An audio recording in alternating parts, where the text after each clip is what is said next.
رابح ماجر، اولا نقول لك هارد لك، حظ اوفر، خساره مؤلمه وثقيله حقيقه، ولو لم تكن يعني بنتيجه ثقيله ولكنها ثقيله جدا على النفس، لانه الامال كانت اكبر بكثير من الواقع الذي عاشه منتخب الجزائر. كانت الامال بالتاهل بفوز المفترض أن يكون نظير الإمكانات المختلفة لدى المنتخب الجزائري، نظير أيضا العمل الكبير الذي قدم لهذا المنتخب، وأيضا الشغف الكبير الذي أحيط به من قبل الجماهير. أنت أحد الناس الذين كانت لديهم ملاحظات لم يؤخذ بها بالاعتبار، وبالنهاية حدث ما حدث. اللي حدث، نعم. على كل حال بكل صراحة أخ عبد الرحمن، يعني إقصاء الجزائر مستحق، وشفنا مباراة كانت قوية جدا بالنسبة للمنتخب السويسري، وهذا تكلمنا على النقطة هذه من قبل، وقلنا حاليا المنتخب السويسري قادر أن يقدم مباراة كبيرة جدا، وسبق أن فاز علينا مرتين في تاريخ الكروي مع الجزائر، وهذه المرة الثالثة. بكل صراحة يعني أنا بالنسبة لي خيبة أمل، كنا ننتظر ممكن المزيد من الجزائر، ولكن للأسف إيه اللي حصل؟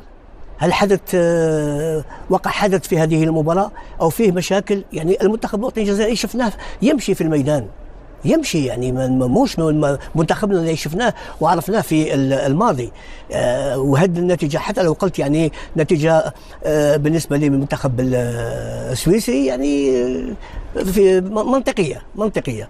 الآن المنتخب الجزائري المفروض يدخل وعارف فيه مباراة واحدة، حياة أو موت، يدخل بالتشكيلة المثالية أخ عبد الرحمن، ولكن لم تكن تشكيلة مثالية. ما هي ملاحظاتك؟ الملاحظة ممكن ما نتكلمش على الفريق كله، نتكلم على وضعية واحدة أو اثنين.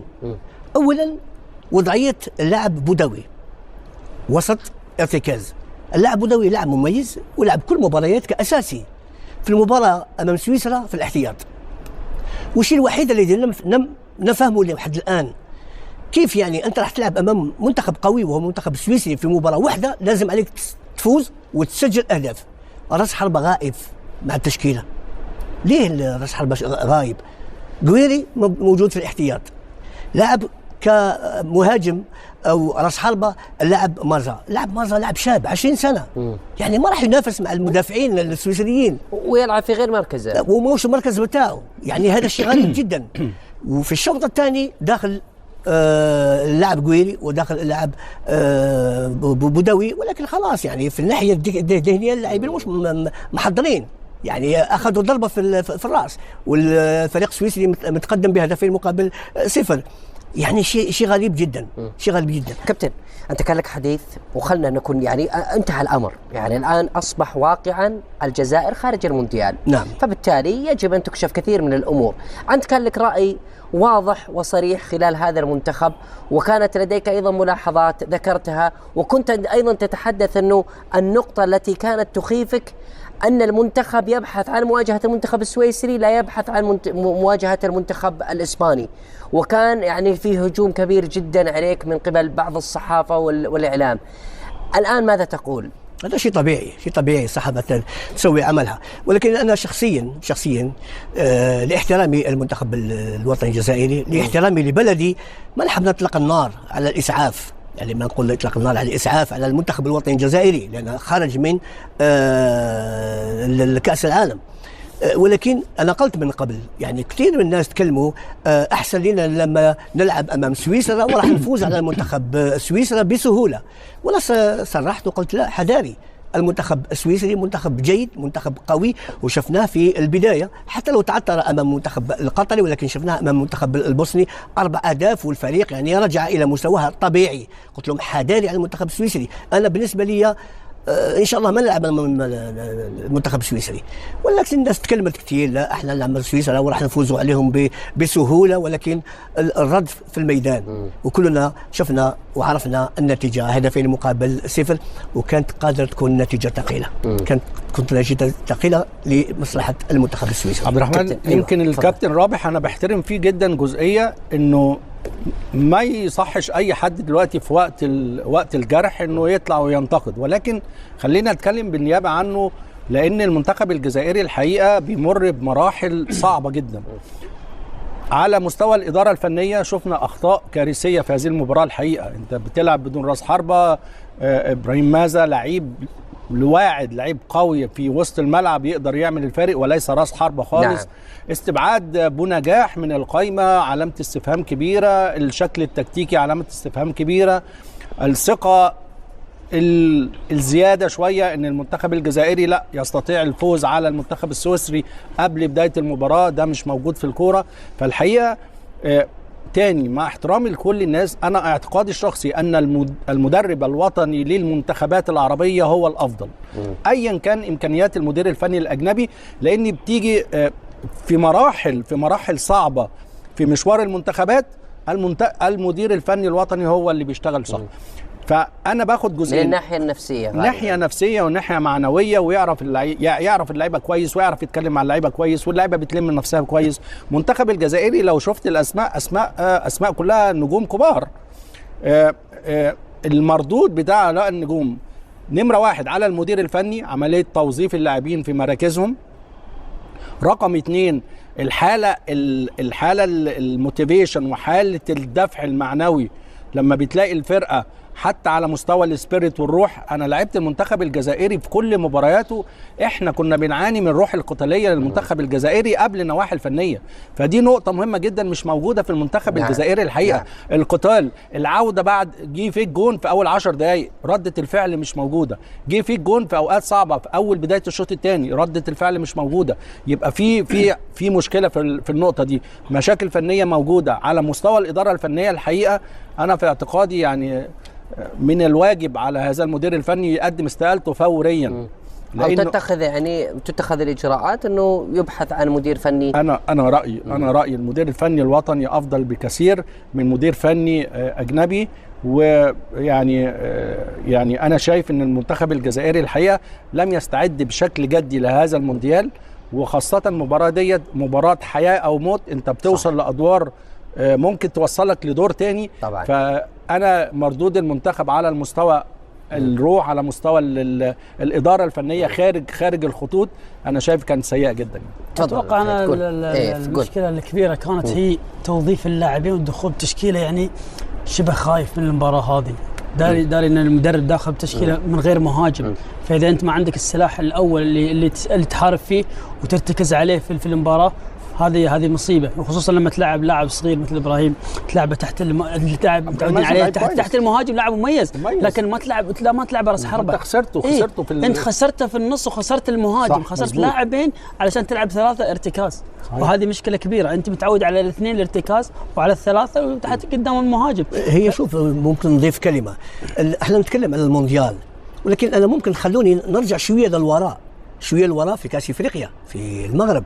المنتخب الجزائري يعني المباراة في ربع النهائي أمام المنتخب النيجيري، يعني منتخب قوي جدا، وما عرفنا منتخبنا ويخسر هدفين مقابل 0، وكان قادر يخسر بنتيجة كبيرة جدا.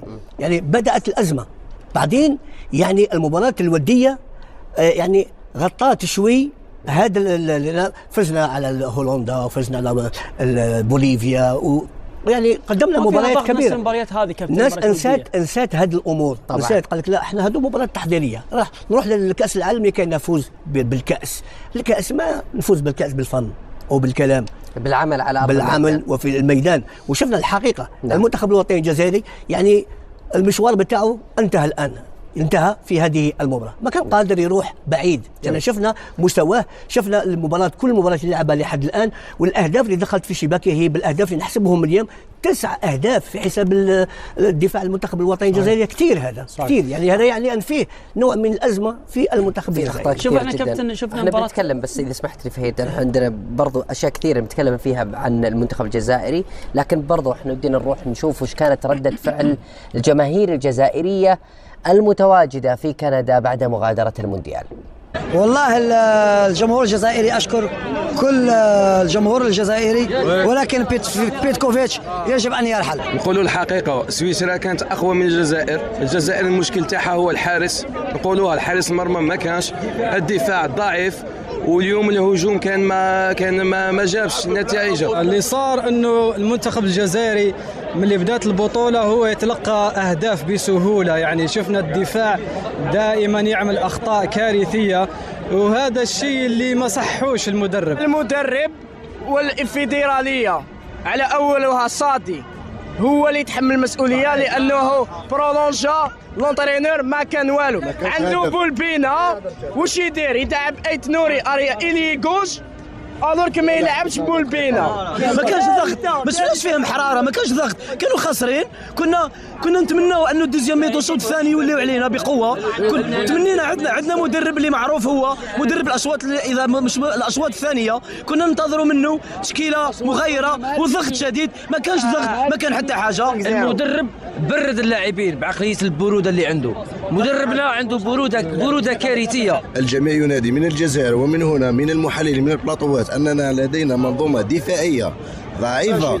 مدة عامين على رأس المنتخب لم يجد حلول، والدفاع هو أسهل شيء في خطة اللاعب. أنا مانيش عارف كيفاش الاتحادية، يعني يا ريت يعطونا يعني تحليل منطقي.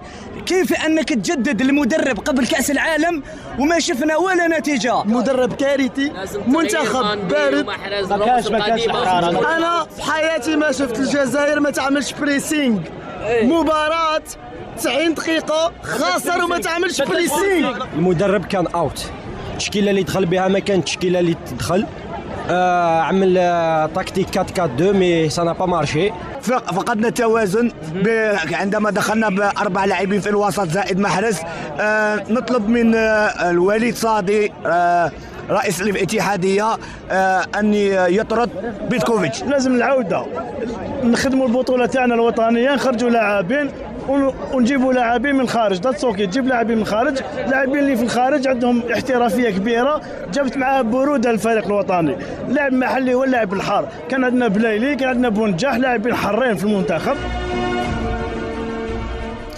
ردة فعل الجماهير الجزائرية اللي كانت في كندا وكانت يعني متباينة، ولكنها تقريبا تتفق على مشكلة وجود المدرب بيتكوفيتش. من كندا إلى الجزائر، الجماهير أيضا هناك كانت مستاءة بعد خروج المنتخب الجزائري من المونديال. خلونا نروح نشوف أيضا كيف كانت ردة فعلهم بعد المباراة. خطة المدرب اليوم كانت غير مجدية، بإدخال مازا كمهاجم وهمي، وبيكوفيتش هذا غلط كي يدخل محرز ماندي، ما يكون دخل بولبينا، يدخل الحاج موسى. مشكلة تاعنا كاع في الدفاع. مهاجم صالح ما كانش، وهذا عائق كبير. كان قادر يعني يدفع بن علي ولا يدفع بقويري، ومعليش وما زال الامل قدام ان شاء الله. إحباط كبير واضح جدا على وجوه هؤلاء الجماهير التي سهرت حتى الصباح الباكر متأملة أن تكون هنالك نتيجة إيجابية لدى المنتخب الجزائري. والحقيقة أن كلنا، وأعتقد أنك أنت فهد واحد من الناس اللي سهروا حتى الصباح لمشاهدة المنتخب الجزائري، ولكن النتيجة كانت مخيبة للأمال مثل ردة فعل الجماهير. والله كنا متفائلين، احنا شفنا العناصر اللي موجودة في منتخب الجزائر تفائلنا، لكن المدرب خيب أمالنا وأمال الجماهير. يعني بالتشكيل اللي دخل فيها مدرب بين انه خايف. تكلم واحد من الجمهور الحين عجبني، قال المدرب برد اللاعبين. يعني مدرب دخوله بالتشكيله هذه دليل المدرب يبي يسكر ويبي يعتمد على المرتدات ويبي تنتهي المباراه بالتعادل. لكن تلعب امام منتخب سويسرا، منتخب قوي، منتخب عنده امكانيات قويه بوجود وعنده قوه في مهاجم الملعب وكل الخطوط. صحيح. كابتن فهد، لما شفنا قبل شوي كنا نستعرض إحصاءات اللاعبين أو تقييمات اللاعبين، عندما تجد المنتخب أو الفريق كامل تقييمات اللاعبين منخفضة، هل هذا عمل مدرب ولا مشكلة عناصر؟ هو توظيف مدرب واختياراته للاعبين اللي يلعبون بدون المباراة. هذا المدرب دخل بتشكيله مغايره عن المباريات اللي طافت، كان يلعب بالمباريات اللي طافت بمهاجم صريح. المباراه هذه نشوف لاعب رقم 10 اللي من افضل اللاعبين يلعب وحلقه وصل بين الدفاع وبين الوسط وبين الهجوم. اليوم نشوفه هو المهاجم. انت ذبحت اللاعب وذبحت امكانيات اللاعب، حتى فقدت اللاعب المهاجم اللي راح ترتكز عليه. بالتالي انت خسرت خانتين. ثاني شيء انت التحولات والقوه اللي موجوده بالمنتخب السويسري لازم تلعب معاه بند الند، ولازم تلعب معاهم باقفال المناطق. انت اليوم حتى اللاعبين اليوم نشوف في خط الدفاع اخطاء كثيره. يعني المباراه مدافعين الجزائر هم اللي اهدوا الفوز، لو تشوف الخطأين كلها خطأين مدافعين.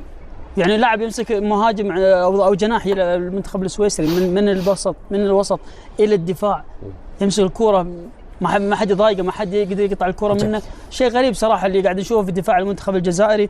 يعني أخطاء فردية، أخطاء متهالكة في دفاع الجزائر. مدرب تغييراته مثل الجماهير طالب بولبينة المفروض من اللعيبة المميزين عندنا في الدوري القطري، لاعب فارق بشكل كبير أنا أشوفه، ويمتلك روح كبيرة، يمتلك روح. عندك المهاجم قويري بعد المفروض بيكون اخطاء كلها على مستوى الفني. هذا وثاني شيء مدرب مثل ما تكلمت، مدرب يعني في كل مباراه تلقى 2-3 في التشكيله الاساسيه. انت عندك المباريات الوديه لازم تستقر في المباريات الوديه. مباراه هولندا نقطه بس، مباراه هولندا المدرب قدم مباراه كبيره، مباراه هولندا وارتكز على عناصر معينه. دخلنا في مباراه الارجنتين غير التشكيل وانهزم بنتيجه. جاء مباراه الاردن غير التشكيل ثاني مره ورجع ثاني مره للمباراه. جينا مباراه اليوم دور نصف النهائي كل مباراه لها تشكيل. اعتقد ان المدرب مش هو المناسب لمنتخب الجزائر. كابتن حالي بشكل سريع سريعا دايما بنتكلم النتائج مرتبطه وخاصه في الهاي ليفل بالتفاصيل. التفاصيل الفنيه الحقيقه من خلال المدير الفني كانت كلها سلبيه، وكمان التفاصيل لداخل الملعب. تخيل انت في الدقيقه 5 فرصه هدف للمنتخب الجزائري لو كان احرزها، دي تفصيلة الأخطاء الفردية بين 70 لعيب كبير ولعيب عنده خبرات. خطأ في خروج الكرة من ال18، هدف. التفاصيل الصغيرة على مستوى الإدارة الفنية كانت ضعيفة جدا، على مستوى كمان اللاعبين كانت ضعيفة جدا. نعم. كابتن رابح، قبل ما نختم يعني ونوقف الملف المنتخب الجزائري، لديك بعض يعني الأسئلة. أولا تحدث الكابتن هاني عن حاجة تميز الجزائريين لكنها كانت غائبة، وهي الروح. نعرف المنتخب الجزائري يمتلك روح قوية لم تكن موجودة بالأمس. لماذا؟ أكيد لأن ممكن المنتخب السويسري لم يترك أي مجال للاعبين. صح. لما تلعب مباراة أمام منتخب قوي ما تقعد في يعني وراء وتنتظر الفريق الخصم يجي عندك، لا، تاخذه الفوق، ما تخليه ينظم اللعب بتاعه. حتى المهاجمين يبقون قريب على اللاعبين المدافعين، ما تخليه ينظم. احنا الحارس يمد المدافع يعطي الوسط هجوم مرتد للقدام. يعني هذا ما يخلوه. انظروا لاعب مميز، يعني ما تعطي له دائما الحراسه عليه. ندوي نفس الشيء، ولكن في فراغات كثيره جدا. يعني كان قادر المنتخب السويسري يسجل اكثر من هدفين امس. السؤال الاخير كابتن رابح ماجر في موضوع الجزائر، ونود منك ان تعطينا القول الفصل. هل هذا المنتخب الذي شاهدناه منتخب الجزائر في المونديال تعرض لمجاملات للاعبين أم لا؟ مجاملات من ما أعرف أي طرف، مجاملات للاعبين أنفسهم الذين شاركوا. هل هم الأحق بالمشاركة أم كان هناك بالإمكان أفضل مما كان؟ لا، هي شوف يعني المنتخب الوطني الجزائري عارفه ودربته 8 أشهر. هذا الفريق فيه في الناحية التقنية وفي ناحية المردود فيه صعود وفيه نزول، فيه صعود وفيه نزول.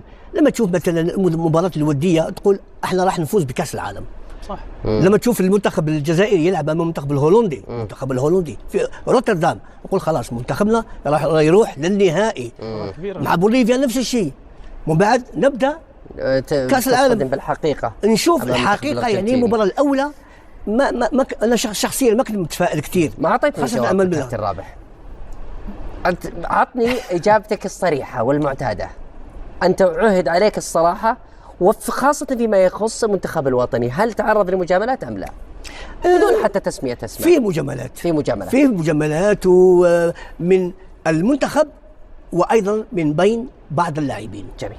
هذا شيء عادي وطبيعي. طبعا رابح ماجر الأخير عن المنتخب الجزائري قبل أن نقفل الملف يقول أنه المنتخب الجزائري تعرض لمجاملات على مستوى اللاعبين وعلى مستوى المنتخب الوطني بشكل كامل. فاصل، وبعد الفاصل نستكمل الحوار. ردة فعل قوية جدا من الإعلام المصري بعد مغادرة منتخب بلادهم من منتخب السنغال بعد الخسارة التي استكبدوها بنتيجة 1-0. شاهدنا يعني غضب شديد من الإعلام المصري في هذه المباراة، خاصة لأنه الحكم في شكوك من قبل بداية المباراة، وزادت الشكوك في المباراة بالكثير من الأخطاء أو الكثير من الجدل على غرار الهدف الذي سجله السنغال الهدف الوحيد كان فيه كثير من المغالطة، مثل ما قال الإعلام بأن الكرة ضربت في يد المهاجم قبل أن تصل إلى زميله ويسددها. وأيضا بالنسبة للحكم كان في مكان يحجب الرؤية عن اللاعبين أو عن الحارس، لذلك يعني ثار اللاعبين في داخل الملعب وقاموا بالاحتجاج على الحكم، لكن الحكم لم يسمع لهم واحتسب الهدف. أيضا كانت فيه هناك شكوك حول إمكانية يعني الكثير من البطاقات لمنتخب السنغال يعني، لكن الحكم لكم تغاضى عن هذه اللقطات، وأنه الحكم هذا كان هو نفسه حكم مباريات أخرى وكانت فيها كثير من الجدل التحكيمي، وأنه الجزائر أصلا قدمت به دعوى قضائية قبل انطلاق البطولة أو قبل يعني في مباراة سابقة كان ظلم منتخب الجزائر، لذلك قالوا الإعلام بأن الحكم هو أيضا ظلمهم مثل ما ظلم المنتخب الجزائري سابقا. وأيضا أن الحكم أو حول الاتحاد الأفريقي يعني سوى شيء غريب جدا، هو عدم إشراك الحكم مصطفى غربال الذي قدم أداء رائع جدا في الكثير من المباريات الحاسمة والتي حكمها خلينا نقول بحكمة وبعدل، لم نرى منه أي نزوة أو أي هفوة. حكم مباريات قوية جدا في البداية مثل مباراة منتخب كوت ديفوار ومنتخب الكاميرون، وأيضا مباراة مصر ومنتخب الكوت ديفوار في دور الربع النهائي، ورأينا مستوى تحكيمي قوي جدا منها.